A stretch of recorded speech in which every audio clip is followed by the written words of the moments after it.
We have a very special patient today.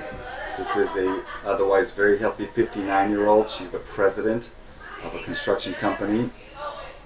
So very high-powered, smart woman, and also practically the aunt, very close family friend of one of our nurses. Her name starts with a J and ends with an Orden, but I can't tell you what it is, probably because of HIPAA, but we better do a really, really good job because Jordan is one of our favorite nurses and she's here every day. She's one of the inner circle crew, so this is like taking care of family.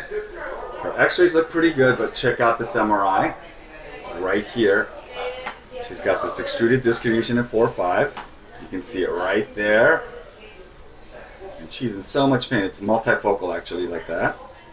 And then at 5-1 down here, you can see she's got another bulge right there with an annular tear. She's also got a Tarlov cyst, but that's incidental. And like anybody that's age 59 that's lived a good life, she has some bulging disc at other levels, but these are the two levels that are causing her symptoms. She's not improved with non-operative treatment. She's got a lot of pain as well as weakness. So we decided to do surgery. We're going to do the most state-of-the-art, advanced, minimally invasive surgery that we know, the LESS procedure, laser endoscopic spine surgery. We'll be able to do this through probably just one poke hole and a Band-Aid. So we're all hoping for a great result because she's got a very busy life and lots of important things to get back to, including hanging out with her very large family and group of friends that are very much like me. She has lots of friends and family that are counting on her to get back because our motto is friends don't let friends get bored.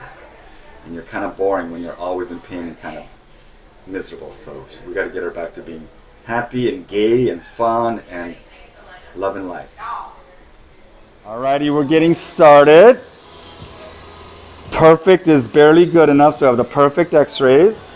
Now I'm going to get the perfect starting point. The best way to get a perfect starting point is to find the starting point before you make the incision. I know it's cheating, shot. You can lower your machine now, shot, till it bottoms out, gunslinger style. Alrighty, I make the perfect little poke hole. Now I'm going to use this skinny little dilator called the spaghetti noodle dilator to get to the perfect spot. Shot. You're going to know all my little secrets by the time you're done. Shot. Entering neural foramen, ladies, and loving it. Shot. Alrighty, I have the needle in. I'm going to inject the blue dye right here, but you're going to see it starting in the middle and leak out the back. Shot and save. So there's the middle. The disc is really disrupted. We knew that.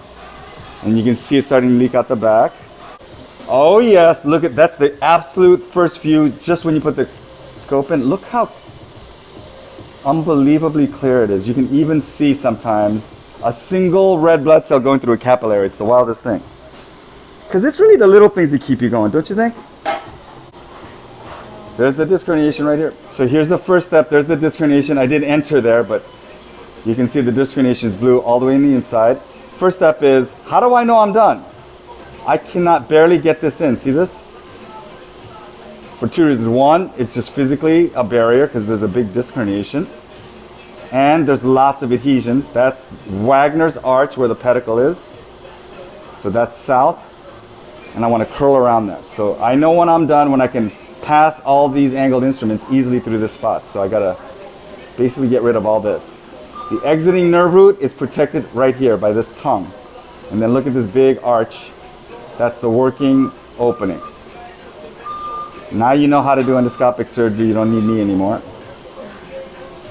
Oh yes.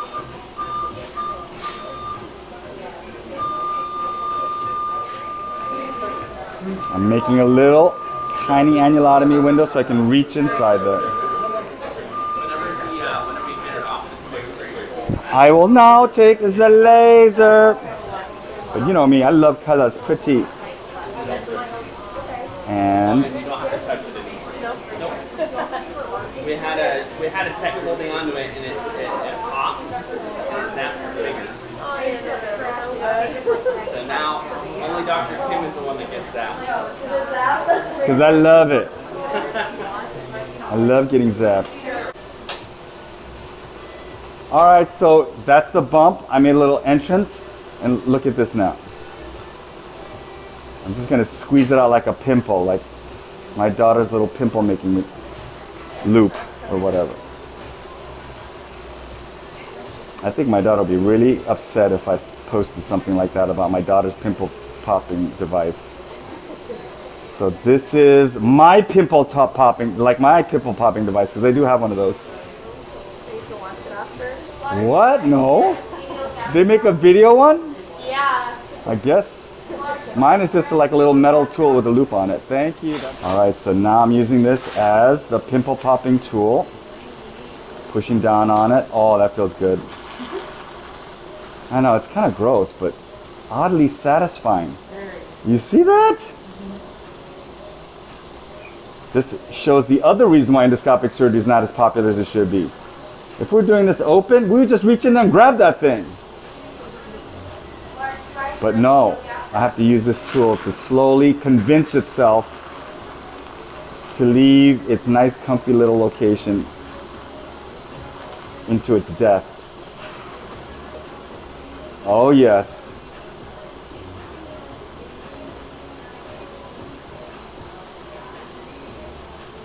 This is going to be a boy. I can tell already. But it's not going to be a boy that comes out without a fight. It's going to be like my teenage kids. Everything's going to be a struggle.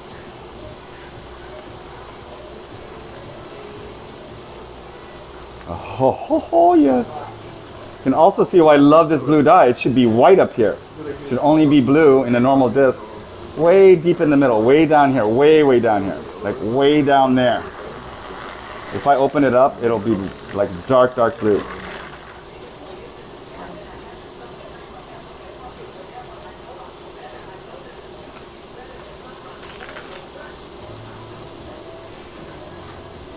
Okay, so now look at this. Knock, knock, may I come in? Yes, step right on it. Look how easy it falls in. Right there, right there, right there. Alrighty, I'm done with 4-5. I removed all the disc herniations that are loose. I made sure that there's no adhesions. That's called epidural fibrosis. That's part of the inflammatory responsive healing, or we also call it epidural scar tissue, but the key issue is that the nerve is stuck down to it and it's supposed to slide around all over the place. And the final thing we do is reinitiate a new healing response so that it doesn't get stuck in the chronic inflammatory phase of healing. Alrighty, 5-1. 5-1 is always the most challenging to get the needle in. I got it. And now I'm going to do the come out of disc ground, shot and save. This is more of an annular tear. Right out the back. There's a little leak out the front, but there's no nerves out there. Alrighty, here's the first look before anything happens. It's amazing how clear it is, just right off the get-go.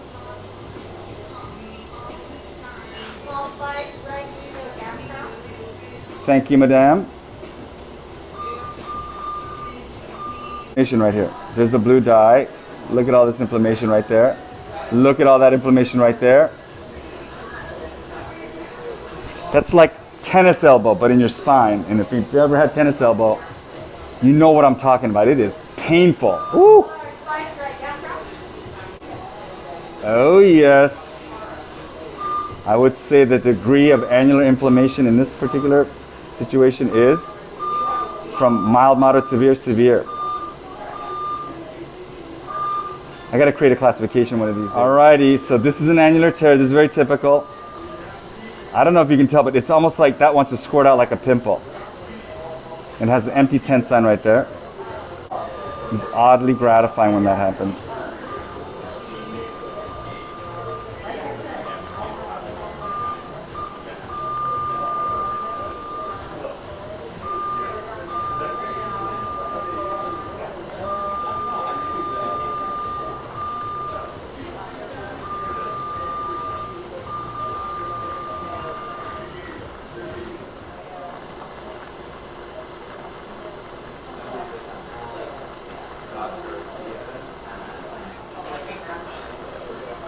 Not Erwin Goldstein, the other Dr. Goldstein. Oh, yes.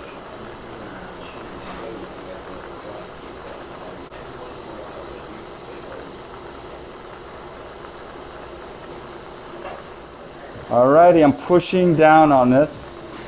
There's an Epstein curette called an Epstein, downgoing Epstein curette. This is my poor man's Epstein curette. Also known as the pimple popping curette.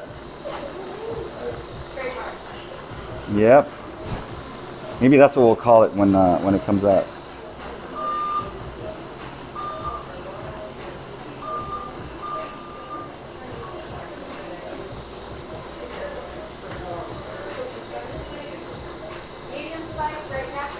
Thank you.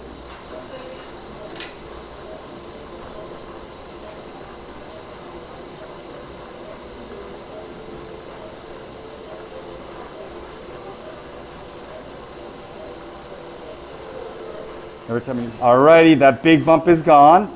There's Wagner's arch in all its beauty. And then the part where I get little goosebumps swooping around and examining the exiting nerve root. It's behind this metal wall. Oh, there is the edge of it with the sheer underwear on it still. Oh, there's that naked. This is the part where it's like porn. You don't want to look at it too long, but you can't help yourself. That looks very good. Oh, there it is in all its glory. Look at all that inflammation. You poor thing. But guess what? Now it looks really good. The surgery's all done. It went perfectly. I mean perfectly. I did both levels through that little poke hole. And I'm going to put on the stickiest Band-Aid known to man. Can I have another Band-Aid? Because. Oh, yeah, can I get another Band-Aid, please? And now I will put on the world's stickiest, most expensive Band-Aid. If you touch that in the wrong spot, it will stick to you forever. You can never get it off. That's just to me though. So, we're all rooting for you. You better get better, otherwise I'm gonna have to look at Jordan's saddened face every single time I'm in the OR. So, best wishes on a speedy recovery. Right, guys?